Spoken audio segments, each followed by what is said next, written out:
Hi. ഇന്നിപ്പോൾ ഒരു travel വ്ളോഗായിട്ടാണ് ഇറങ്ങിയത്. വെറുതെ അവിടെ ഇരുന്നപ്പം ചുമ്മാ ഒന്ന് കറങ്ങാമെന്ന് വിചാരിച്ച്. അങ്ങനെ നമുക്കൊരു സുന്ദരപാണ്ഡിപുരത്ത് പോയാലോ എന്ന് വിചാരിച്ചുകൊണ്ടാണ് ഇറങ്ങിയത്. സൂര്യകാന്തികളൊക്കെ പൂത്ത് നിൽക്കുകയാണ് എന്നൊക്കെ അറിഞ്ഞു, പല വീഡിയോസിലും കണ്ടായിരുന്നു. പിന്നെ ഓണം വരെയല്ലേ, അങ്ങനെ ഒരു കറക്കമായിട്ട് ഇറങ്ങിയതാണ്. ആക്ച്വലി അവിടെ എന്താണ് അവസ്ഥയെന്ന് അറിയത്തില്ല. നമ്മളിപ്പം കുറച്ച് ദൂരം വന്നു. നമ്മൾ തെങ്കാശി പാലോട് ആ റോഡ് പിടിച്ചാണ് വന്നത്. അത് മലനിരകളുടെ ഇടയിലൂടെ ഒരു അടിപൊളി റോഡാണ്. പോകാൻ ആഗ്രഹിക്കുന്നവർ ഈ റൂട്ട് തന്നെ പിടിക്കുക. ഇവിടെ തെങ്കാശി വരാൻ വേറെ വഴി ഉണ്ടോ എന്ന് ചോദിച്ചു കഴിഞ്ഞാൽ കറക്റ്റ് അറിയില്ല. എന്തായാലും ട്രിവാൻഡ്രത്തു നിന്ന് വരുന്നവർക്കും കൊല്ലത്തു നിന്ന് വരുന്നവർക്കും എല്ലാം എളുപ്പം വഴി ഇതാണ്. എളുപ്പ വഴിയുമാണ്, അത്യാവശ്യം നല്ല റൂട്ടാണ്. രണ്ട് സൈഡിലും മലകളും കാടുകളും, അടിപൊളി റൂട്ടാണ്. പിന്നെ തിരക്കും വളരെ കുറവായിരിക്കും. രാത്രി ആയി കഴിഞ്ഞാലൊക്കെ ലൈറ്റ് അടിക്കുന്നതിൻ്റെ പ്രശ്നത്തിൽ നമുക്ക് റോഡ് കാണാൻ അങ്ങനെയൊക്കെ ബുദ്ധിമുട്ടുണ്ടാവുമെങ്കിലും, പക്ഷേ പകൽ അടിപൊളി റോഡാണ്. പിന്നെ വലിയ വലിയ ലോറികൾ നമ്മുടെ ട്രിവാൻഡ്രം കേരളത്തിലോട്ടും തമിഴ്നാട്ടിലോട്ടും പോകുന്ന, അങ്ങോട്ടും ഇങ്ങോട്ടും പോകുന്ന ചരക്ക് വാഹനങ്ങളുടെ വലിയ വലിയ വാഹനങ്ങളുടെ കുറച്ച് തിരക്കുണ്ടാവും. പക്ഷേ അതൊഴികെ ബാക്കിയെല്ലാം കൊണ്ട് നല്ല അടിപൊളി ഒരു റോഡും നല്ല വ്യൂസാണ്. നമുക്ക് എല്ലാം പതുക്കെ കണ്ട് വരാൻ പറ്റിയ ഒരു അടിപൊളി റോഡാണ് ഈ പറഞ്ഞ തെങ്കാശി പാലോട് റോഡ്. ഇപ്പം നമ്മളൊരു വയലിൻ്റെ സൈഡിലാണ്. തെങ്കാശി കയറി കറക്റ്റ് പ്രോപ്പർ തെങ്കാശിയിലെയോ അല്ലേ, കറക്റ്റ് പ്രോപ്പർ തെങ്കാശി നമ്മൾ എത്തിയിട്ടില്ല. നമ്മുടെ പോകാൻ ഉദ്ദേശിക്കുന്ന സ്ഥലം സുന്ദരപാണ്ഡിപുരമാണ്. സുന്ദരപാണ്ഡിപുരത്താണ് ഒരു ലൊക്കേഷൻ, അവിടെയാണ് പോകാൻ ഉദ്ദേശിക്കുന്നത്. ഒറ്റ ദിവസം കൊണ്ട് എന്തായാലും നമുക്ക് തെങ്കാശി ഫുള്ളായിട്ട് കണ്ട് തിരിച്ചു പോകാൻ പറ്റത്തില്ല. എന്തായാലും പോകുന്ന സ്ഥലത്ത് അത്യാവശ്യം നല്ല അടിപൊളി വീഡിയോസൊക്കെ എടുക്കാനാണ് ഇന്നത്തെ പ്ലാന്. കറക്റ്റ് എന്താവുമെന്നറിയില്ല. ഇവിടെ തെങ്കാശിയിലോട്ട് കയറിയപ്പം അത്യാവശ്യം നല്ല മഴ, ദൂരെ നിന്ന് നോക്കിയപ്പോൾ വെള്ളപ്പൊക്കം പോലെയൊക്കെ ഫീൽ ചെയ്തു. കാരണം ഫുള്ളും വെള്ളം. തമിഴ്നാട്ടിൽ നോർമലി ഭയങ്കര വെയിലെന്നാണ് പറയുന്നത്.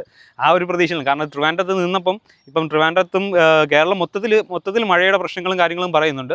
അപ്പം തമിഴ്നാട്ടിൽ അത്രയും പ്രശ്നമില്ലെന്ന് പറഞ്ഞ് വന്നപ്പം പാതി വഴി നമുക്ക് കേരളത്തിൽ നിന്നുകൊണ്ട് തന്നെ തമിഴ്നാട് കാണാൻ പറ്റുന്നൊരു സ്ഥലമുണ്ടായിരുന്നു. അവിടെ നോക്കിയപ്പം മൊത്തം വെള്ളം പോലെ കിടന്നു. കുറച്ച് ടെൻഷൻ ഉണ്ടായിരുന്നു. പക്ഷേ ഇങ്ങോട്ട് എത്തിക്കഴിഞ്ഞപ്പം മൊത്തം ഭയങ്കര വെയിൽ, നല്ല അടിപൊളി അറ്റ്മോസ്ഫിയറായിട്ട് നിൽക്കുകയാണ്. എന്തായാലും നോക്കാം, നമുക്ക് സുന്ദരപാണ്ഡിപുരത്തോട്ട് പോയി നോക്കാം. അവിടെ ഇപ്പം സൂര്യകാന്തി ഉണ്ടോ ഇല്ലയോ എന്നും കറക്റ്റ് ഇപ്പം അറിയില്ല. ലേറ്റസ്റ്റ് ആയിട്ടുള്ള വീഡിയോസ് കണ്ടിട്ടാണ് ഞാൻ ഇങ്ങോട്ട് ഇറങ്ങിയത്. ഓണം പ്രമാണിച്ച് അവർ വിത്തുകളൊക്കെ വെച്ചിട്ടുണ്ടെന്നാണ് പറഞ്ഞത്. എന്തായാലും പോയി നോക്കാം. പോയി നോക്കിയിട്ട് ബാക്കി അവിടെ വെച്ച് നോക്കാം.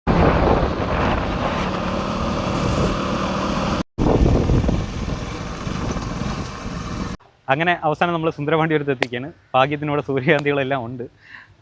പ്രതീക്ഷ തെറ്റിയില്ല. പിന്നെ നമ്മൾ വന്ന വഴിക്ക് ഒരിടത്ത് ഇറങ്ങി നമ്മൾ കണ്ടായിരുന്നു. അവിടെ ഒരു സൈൻ ബോർഡ് കണ്ടായിരുന്നു, സൂര്യകാന്തി ഉണ്ടെന്ന് പറഞ്ഞിട്ട്. ഒരു സ്ഥലത്ത് മാത്രം. അങ്ങനെ അവിടെ പോയതൊന്ന് കണ്ടു. വലുതായിട്ട് അവിടെ ഇറങ്ങിയൊന്നും എടുക്കാൻ നിന്നില്ല.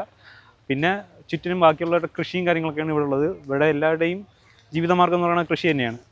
പിന്നെ നമ്മൾ വന്ന വഴി കുറേ ദൂരം ചെറിയ വഴികളായി മാറി. പക്ഷേ ഈ ഫ്ലവർ കാണാൻ അത്യാവശ്യം കേരളത്തിൽ നിന്ന് തന്നെ വലിയ വലിയ വണ്ടികൾ വരുന്നുണ്ട്. വലിയ വണ്ടികൾ, അതിനനുസരിച്ച് തിരക്കും കാര്യങ്ങളുണ്ട്. ഇവിടെ ഇപ്പം ഇറങ്ങാൻ വേണ്ടിയിട്ട് 30 രൂപ പാസും കാര്യങ്ങളൊക്കെ വെച്ചിട്ടുണ്ട്. പക്ഷേ ഞങ്ങൾക്ക് ഇറങ്ങിയിട്ടില്ല. നമുക്കിത് മേളിൽ നിന്ന് തന്നെ കാണാൻ പറ്റും. വേണമെങ്കിൽ ഇറങ്ങി അതിൻ്റെ കൂടെ നിന്ന് ഫോട്ടോ എടുക്കാൻ എല്ലാത്തിനുള്ള സൗകര്യങ്ങളെല്ലാം അവർ ഒരുക്കുന്നുണ്ട്. പിന്നെ പാർക്കിങ്ങിനുള്ള സൗകര്യങ്ങളെല്ലാം അതിനപ്പുറം അവർ ഒരുക്കി പോവുകയാണ് ചെയ്യുന്നത്. നമുക്കിവിടെ റോട്ടിൽ നിന്നാൽ തന്നെ ഈ വിഷ്വൽസൊക്കെ അടിപൊളിയായിട്ട് കാണാൻ പറ്റും. പിന്നെ ആ പൂക്കളുടെ കൂടെ പോയി നിന്ന് എടുക്കണമെന്നുണ്ടെങ്കിൽ മാത്രം നമ്മൾ ആ 30 രൂപ കൊടുത്ത് പോയി ഇറങ്ങേണ്ട ആവശ്യമേ ഉള്ളൂ. പിന്നെ അങ്ങനെ ചെയ്യാൻ നേരത്ത് ഇത്രയും കഷ്ടപ്പെട്ട് അവർ ചെയ്ത ചെടികളും അതുമെല്ലാം നമ്മൾ ചവിട്ടി എടുത്തുകൊണ്ട് പോകേണ്ടി വരും. അതൊക്കെ ഒരു ബുദ്ധിമുട്ടാണ്. വേണമെന്നുള്ളവർക്ക് അങ്ങനെയൊക്കെ ചെയ്യാം. നല്ല ഒരു അടിപൊളി കുറച്ച് സ്ഥലത്ത് അത്യാവശ്യം നല്ല രീതിക്ക് തന്നെ പൂക്കളൊക്കെ ഉണ്ട്. ഇതിപ്പം ഓഗസ്റ്റ് ഫസ്റ്റ് വീക്കാണ്.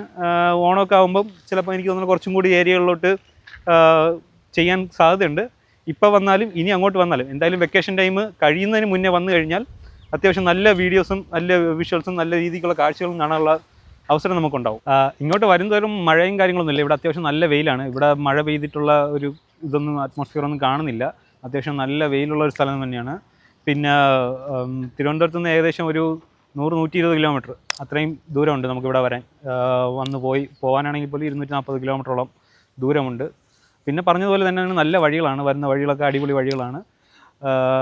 നല്ല കാണാൻ ഭംഗിയുള്ള ഒത്തിരി വഴികൾ തന്നെ ഒത്തിരി നല്ല സ്ഥലങ്ങളുണ്ട്. നമുക്ക് കണ്ട് വരാൻ വേണ്ടിയിട്ടുള്ള ഒത്തിരി സ്ഥലങ്ങളുണ്ട്. ഇവിടുത്തെ ലൊക്കേഷൻ ഞാൻ താഴെ ഡിസ്ക്രിപ്ഷനിൽ പിൻ ചെയ്യുന്നുണ്ട്. വീഡിയോ ഇഷ്ടപ്പെട്ടാൽ ലൈക്ക് ചെയ്യുക, ഷെയർ ചെയ്യുക, സബ്സ്ക്രൈബ് ചെയ്യുക. പുതിയൊരു വീഡിയോ ആയിട്ട് വീണ്ടും കാണും വരെ ബൈ.